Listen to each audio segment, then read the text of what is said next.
The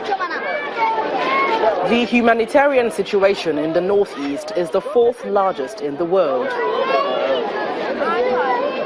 According to the United Nations, there are still about 8.5 million people in need of assistance in Adamawa, Borno and Yobe.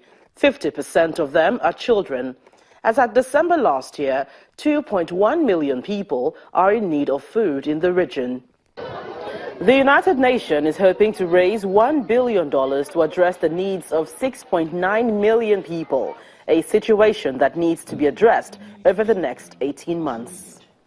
We have to put out the fire in 18 months in northeast Nigeria. If we don't succeed in putting up the fire in 18 months, the situation will become protracted and chronic. The root causes of this crisis is prolonged long-term development deficit, which has over the years been compounded by economic, political and religious factors. Mr. Kallon is also the humanitarian coordinator for the United Nations in Nigeria, and he explained that 76% of internally displaced persons live in host communities, which puts pressure on infrastructure and families. He advised against the plans to close the IDP camps. I would like to urge the authorities to ensure that all returns of people to their homes are safe and voluntary. And people need to be well informed based on up-to-date and accurate information on their homes of origin.